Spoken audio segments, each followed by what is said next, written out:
Wish TV, Channel 8.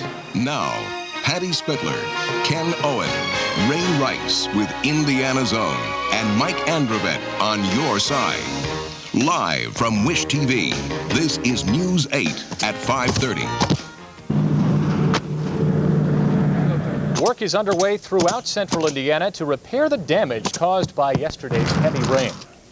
Good evening. Yesterday's rain has indeed resulted in a lot of work for people. We'll get back to that story in just a minute. But first, some of today's top stories. 75 million lottery tickets arrived in Indianapolis today, but they won't be on sale until November. The new instant win lottery game will be called Hoosier Millionaire. And a memorial service was held in Louisville today for the people killed in that shooting spree yesterday. A man with an assault weapon gunned down many of his former co-workers at the Standard Graveyard Corporation. And the American Heart Association is now planning to endorse products that it claims are healthy to eat. But the companies who sell the food will have to pay a fee for that endorsement. Ken. Well, today's clear skies have meant cleanup for many central Indiana residents, and that in turn has meant extra work for some local businesses. News 8's Ruthanne Gordon has more in this report. The sound of raindrops gave way to air guns today. Clear skies cleared the way for repair work across central Indiana. We're booking work right now into December. Normally, we're booking work into December around in October, the middle of October somewhere. But right now we're into December, and I would expect very shortly we'll be after the first of the year. Brinkman says the workload has increased dramatically since May's hailstorm. It's 5 months now, and Bill doesn't know just exactly when he can't set a date, because every time he starts working he has to call his crews off because of more rain. And yesterday, it's developed a small leak again. His emergency repairs held up until yesterday. Plastic now covers the leaks in William Dental's roof. We had no plastic on it until yesterday. No, there was just the tire repairs and other things that they did. But this now is a new deal. Meanwhile, B-Dry Waterproofing has received more than 50 calls for help. One businessman predicts it will take months to repair all rain damage Mother Nature has bestowed on central Indiana. Ruthanne Gordon, Wish TV, News 8. All of this flooding has left a lot of homeowners unprepared and shocked to find out that they're not covered by their insurance. An On Your Side reporter, Mike Androvett, found out in many cases those homeowners needed a special kind of coverage called flood insurance. Mike. You know what I found out? What? Flood insurance is kind of the Rodney Dangerfield of the insurance industry. It gets very little respect. For one thing, it can be expensive, and many homeowners think they don't need it, yet a third of all flood damage occurs outside of designated flood areas. It can be a mistake to think traditional homeowners coverage includes all types of flooding. It does not. Your homeowner's coverage might cover damage caused by flooding through your basement drain. It will not pay if water seeps in from walls or windows. With traditional coverage, if your sump pump fails during heavy rains, the sump pump, not flooding, will be blamed for damage. You might not get paid. Flood insurance can protect you from the unknown, but it can cost several $100s extra a year. Only 13,500 Hoosiers have flood insurance. No matter what the coverage, flood victims can help themselves by taking steps to save whatever they can. It can help later in getting reimbursed. And keeping good records of what's damaged and what it's worth. Over and over again, I was told by insurance spokesmen that the biggest mistake we make is assuming that we're covered against floods. So check with your agent to make sure that you are. Now, if all this bad weather recently has you daydreaming about getting away, beware of the World Travel Club. Hoosiers are being ripped off by fast-talking phone salesmen. They promise exotic vacations, then they steal your money. It starts with a card in the mail. Congratulations, you're a winner. Thelma Roth took the bait. They offer you so much, and I was kind of leery, but as I talked with them, I just fell for it. Lodging in Florida, then the Bahamas for free. A package of discounts and prizes. Just one catch, $389.50 to become a club member first. Thelma was persuaded to give her credit card number over the phone. The fee was charged against her account. For her money, Thelma got nothing. She's still waiting for those free rooms in Florida and the Caribbean. I asked them where the hotels were and what the names of the hotels and where they were located, and they wouldn't give me any answer at all. Thelma Roth is not alone. Authorities in Tennessee have sued and won refunds for members of World Travel Club who were lied to and cheated. We asked. The company will not refund Thelma Roth's $389.50. So we checked with Merchants National Bank, which issued Thelma's credit card. A vice president there, Joe Kiefer, says that they will grant her a credit on her charge account for the full amount. What she has to do is write Merchants a letter explaining what happened. And I certainly appreciate Merchants' understanding in all of this. And on your side, we'll help Thelma prepare the case, write the letter, and I think we can get her credit, which is the same thing as getting her money back. Right. Good. How do you protect yourself when you're buying one of these travel packages? Well, you protect yourself by getting a lot of information. When they call you and they tell you that you've won a prize, find out as much as you can about the company. Be skeptical when they say we want the money up front. Better advice yet is if you want to take a trip and you're told about a company, check with a travel agent, find out, call the local Better Business Bureau and see what sort of information is out there. Information is the key to being a good consumer. All right, Mike, thank you. Words to live by today for Friday. Thank you, Mike. Well, let's take a brief look now at some other stories making news throughout the Midwest. Ken? And we begin this afternoon in Richmond, Indiana. An investigation is underway there into allegations that a group of police officers had sex with a 19-year-old girl while they were on duty. The woman and other witnesses have been interviewed as part of the city's internal investigation. The acting police chief there, Donald Ponder, says they are also looking into allegations that the officers bought the young girl liquor. In Detroit, Michigan, the county sheriff has announced plans for a so-called drug roadblock. Sheriff Robert McConnell says cars will be stopped at a checkpoint in western Detroit, and the officers will search for drugs. The U.S. Court of Appeals recently ruled that such a checkpoint is indeed constitutional as long as it is done at a fixed location and there is reason for suspicion. McConnell says it is another tool police can use to fight the growing drug problem. And in Michigan and Illinois, hundreds of teachers remain on strike tonight, and thousands of students remain out of school.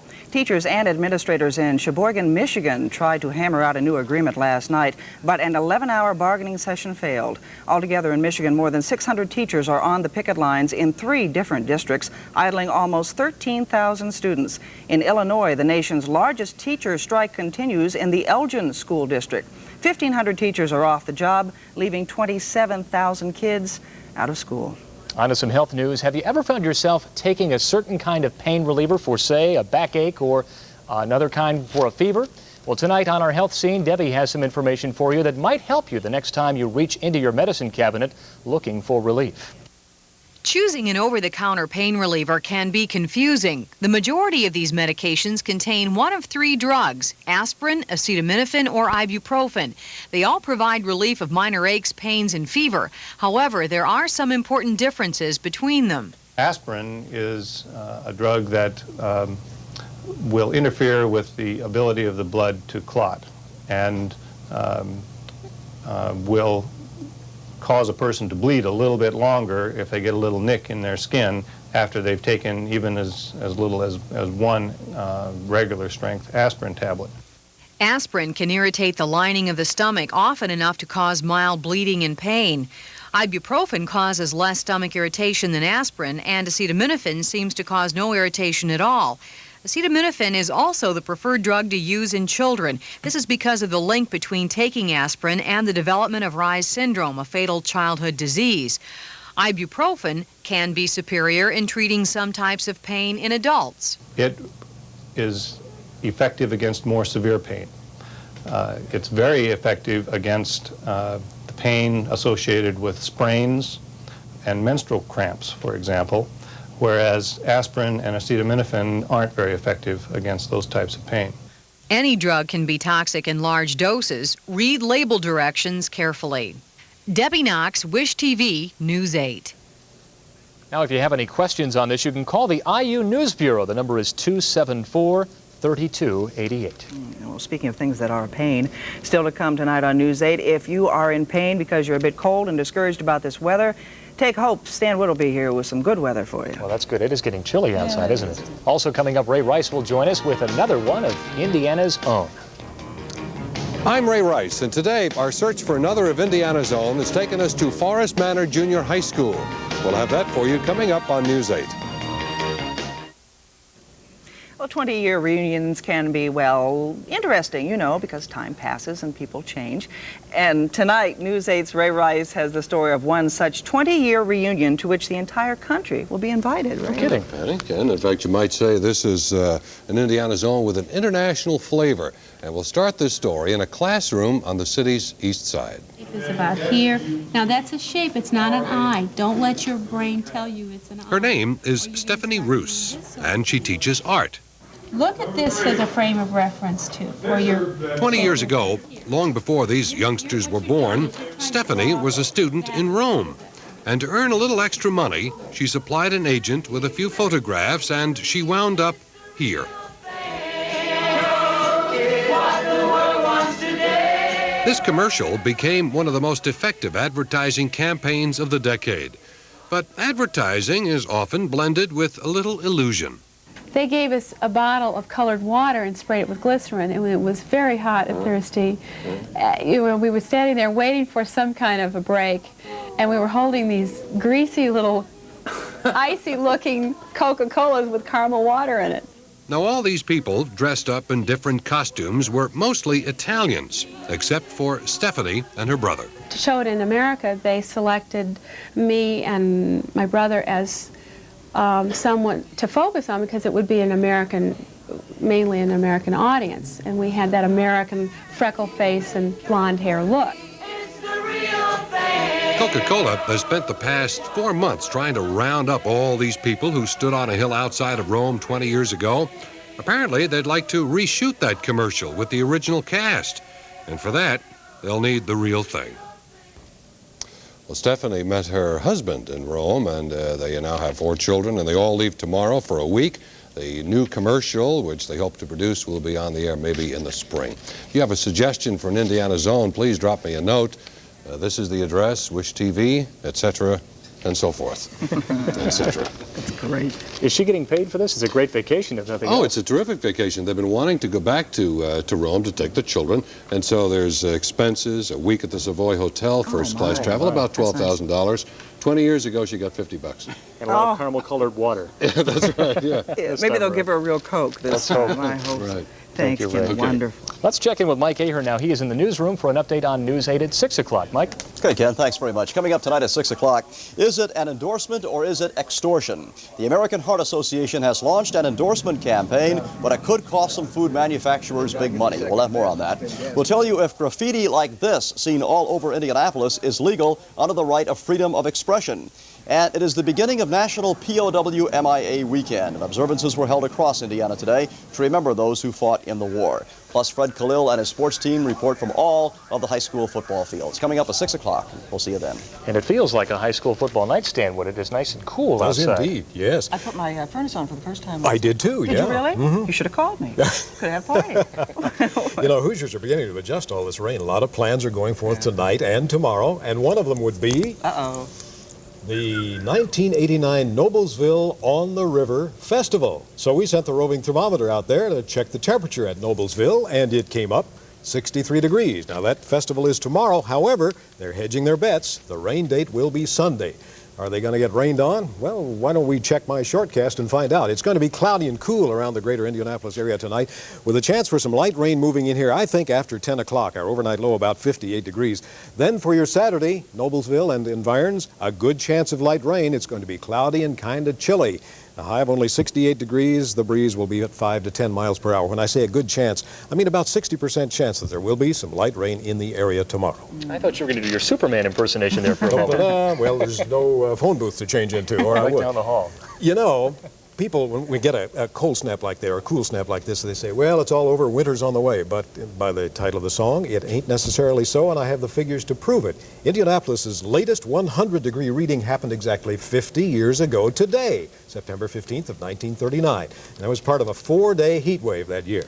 All right, our latest 90-degree temperature was on October 4th, 1951. We had an 81 as late as November 1st, 1950. And on the 2nd of December, 1982, remember this, gang? It brought us a mild 74 degrees. So you see, there is hope for several months yet. Oh, sure. It's okay. Don't write off summer yet, I think, Stan. Have a good weekend, too, you guys, rain or shine. Thank you, Stan. Thank you. Coming up next on the 5:30 edition of News 8, we'll tell you the newest way to tie the knot. We're going to hear all those puns. And you know, we're not talking about marriage, we're talking about fashion. We'll find out why he doesn't have this. It's not a rage yet, but it is making waves. The Shelby knot is giving men something new to do with their ties, but this fashion statement is not really a brand new idea, but in the world of fashion, what is? Well, hi, Jerry Pratt. Nice to see you. You see you. I don't like the way you tie that tie. What are you doing here? It started all over again with this anchor at WCCO in Minneapolis, Don Shelby. He's been tying it this way since 1986, and since then he's been written up in the New York Times. He's even gotten some international attention for his natty knot. He says he never claimed to have invented it, but he certainly is getting full credit for reintroducing it to the public. Shelby knot, from what I understand, is literally the reverse. The opposite side of the tie is out when you start tying the knot, and it's just a half Windsor.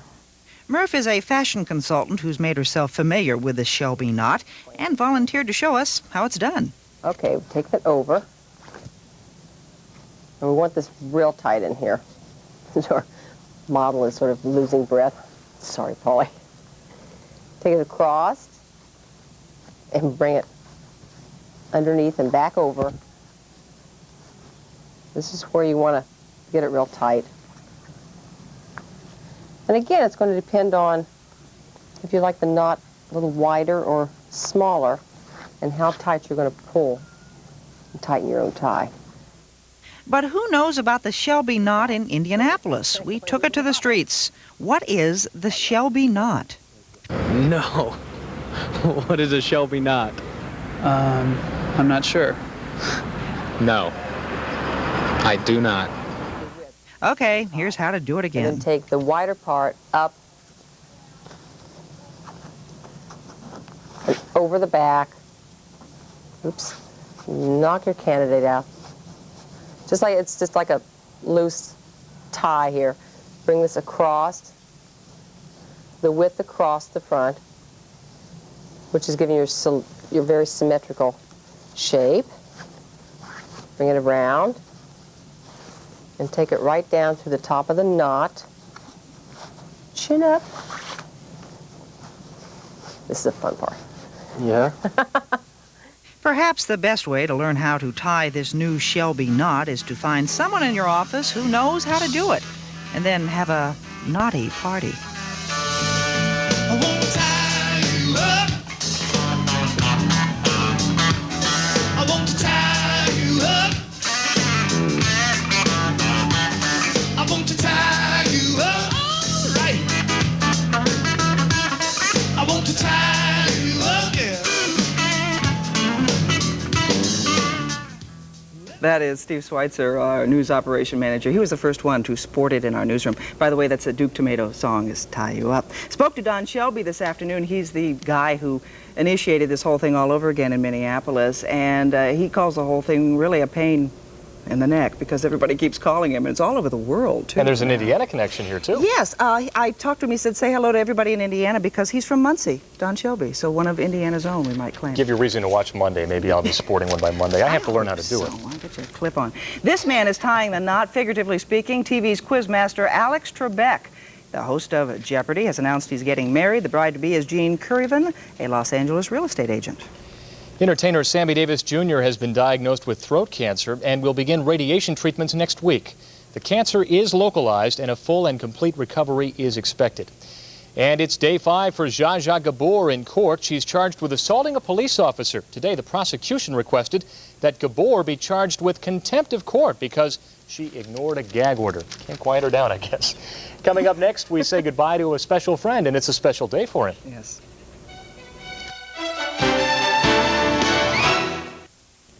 And finally, perhaps you saw Mark Voigtman's story on Garfield Park and plans for a fire station there about a half an hour ago on our 5 o'clock news. Well, there is a special significance to that story in that it was Mark's last story as a reporter here at Channel 8. After a successful 11-year career on the air virtually every night, Mark is leaving us to pursue a law career. Mark was just finishing up his final interview with Mayor Hudnut this afternoon on that Garfield Park story when the mayor ushered in his staff for a proclamation.